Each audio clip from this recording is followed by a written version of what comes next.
പേര് ജോസ്. ഞാൻ കൊല്ലം ജില്ലയിലെ ശാസ്താംകോട്ടയിൽ നിന്ന് വരുന്നു. ഞാൻ ജോലി ചെയ്യുന്നത് KSEBയിലാണ്. അതുകൊണ്ട് തന്നെ ചെറിയ ഹെൽമെറ്റാണ് ഞാൻ ഉപയോഗിക്കാറ്.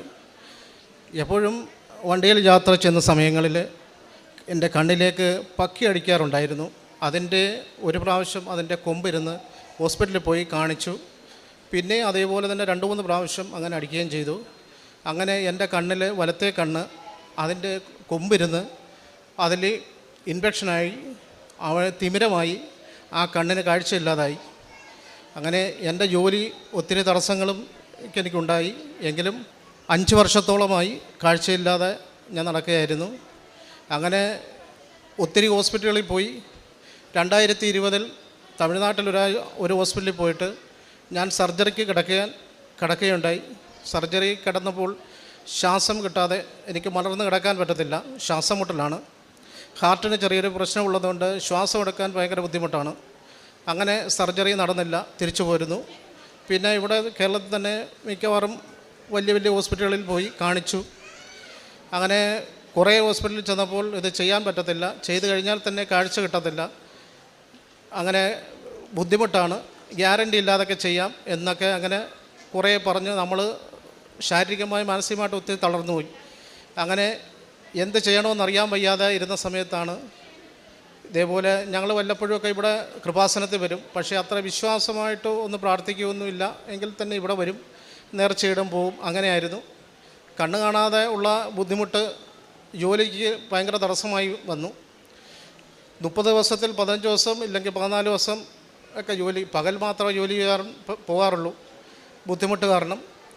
അങ്ങനെ ഒരാൾ പറഞ്ഞ് ഇതേപോലെ ഇന്നടത്തൊരു ഡോക്ടറുണ്ട്, പുള്ളി പോയിന്ന് കണ്ടാൽ ചിലപ്പോൾ ശരിയാകാൻ സാധ്യതയുണ്ടെന്ന് പറഞ്ഞു. അങ്ങനെ ഞങ്ങൾ ഇതേപോലെ യൂട്യൂബിൽ ഇതേപോലെ കൃപാസനത്തിലെ പ്രാർത്ഥന, ജോസഫ് അച്ഛൻ്റെ പ്രാർത്ഥനകൾ കാണാറുണ്ടായിരുന്നു. അങ്ങനെ ഞങ്ങൾ കൃപാസന അമ്മയോട് പ്രാർത്ഥിച്ചു, ഞങ്ങൾ ഈ ഡോക്ടറെ കാണാൻ പോവുകയാണ്, അനുകൂലമായ ഒരു ഇത് കിട്ടിക്കഴിഞ്ഞാൽ ഞങ്ങൾ കൃപാസനത്തിൽ വരാം, ഉടമ്പടി എടുക്കാമെന്ന്. അങ്ങനെ ഒക്ടോബർ 26-ാം തീയതി ആ ഡോക്ടറെ കണ്ടു. ഡോക്ടർ അന്നേരം എന്തോ മാതാവിൻ്റെ വലിയ അനുഗ്രഹമുള്ളതുപോലെ ഞങ്ങൾ ചെന്നപ്പോൾ തന്നെ ഇന്ന് വരെ ചെയ്യാത്തതുപോലെ പുള്ളി ഞങ്ങളെ ഓപ്പറേഷൻ തിയേറ്ററിൽ കയറ്റി കിടത്തി. അരമണിക്കൂർ ഓക്സിജൻ തന്ന് കിടത്തി. എന്നിട്ട് പറഞ്ഞു ഓക്കെ, കുഴപ്പമില്ല, ചെയ്യാമെന്ന് പറഞ്ഞു. അങ്ങനെ വീട്ടിൽ വന്ന് 4-5 ദിവസം കഴിഞ്ഞപ്പോൾ എനിക്ക് ചുമയും ശ്വാസമുട്ടലുമായി. അങ്ങനെ കുറേ ഡേറ്റുകൾ അവർ മാറി തന്നു. പക്ഷേ അവർ പറഞ്ഞ ഡേറ്റിനൊന്നും നമുക്ക് ഓപ്പറേഷന് പോകാൻ പറ്റിയില്ല.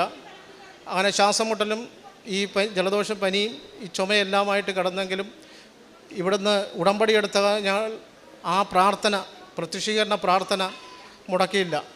എത്ര വയ്യാങ്കിലും ആ വെളുപ്പിൽ 5:30 എണ്ണീറ്റ് പ്രാർത്ഥന പഠിക്കുകയും ഇവിടുന്ന് തന്ന തൈലം ആ കാഴ്ചയില്ലാത്ത കണ്ണിൽ തൊട്ട് പ്രാർത്ഥിക്കുകയും ആ ഉപ്പ് വെള്ളത്തിൽ കലക്കി കുടിക്കുകയും ചെയ്തു.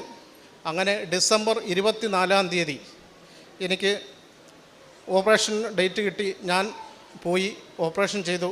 കൃപാസന അമ്മയുടെ ആ കാശുരൂപം എൻ്റെ കയ്യിൽ വെച്ച് ഞാൻ ഡോക്ടറെ അടുത്ത് ചോദിച്ചിട്ട് അത് വെച്ച് ആ ഓപ്പറേഷൻ നല്ല രീതിയിൽ നടന്നു. എനിക്കിപ്പം 21 ദിവസമായി ഓപ്പറേഷൻ കഴിഞ്ഞിട്ട്. ഇപ്പോൾ നല്ല കാഴ്ചയുണ്ട്. ഇപ്പോൾ ഈ കുറേ ദിവസങ്ങൾക്ക് വേണ്ടി ഇപ്പോൾ കണ്ണിൽ പൊടി അടിക്കാതിരിക്കാൻ മാത്രം ഗ്ലാസ് വെക്കാൻ പറഞ്ഞു. എനിക്കിപ്പോൾ നല്ല കാഴ്ചയുണ്ട്. നല്ലതുപോലെ എല്ലാം ചെയ്യാനും കാണാനും പറ്റും. ഞാൻ വണ്ടി ഓടിച്ചാണ് ശാസ്താംകോട്ടയിൽ നിന്ന് ഇവിടെ വന്നത്. അമ്മ നൽകിയ എല്ലാ അനുഗ്രഹങ്ങൾക്കും കൃപകൾക്കും ഞാൻ ഒത്തിരി നന്ദി പറയുന്നു.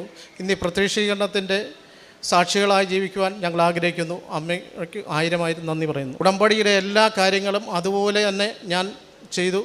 കാരുണ്യ പ്രവർത്തികളും ആത്മീയ പ്രവർത്തികളും, കുംഭസാരം, ബൈബിൾ വായന, എല്ലാം മറ്റുള്ളവരെ സഹായിക്കൽ എല്ലാം ചെയ്ത് കൃപാസനം ഉടമ്പടിയിൽ പറഞ്ഞിരുന്ന എല്ലാ കാര്യങ്ങളും അതേപോലെ ചെയ്തു. അമ്മ എന്നെ അനുഗ്രഹിച്ചു. അമ്മയ്ക്കും അങ്ങേ ദിവ്യകുമാരനും 1000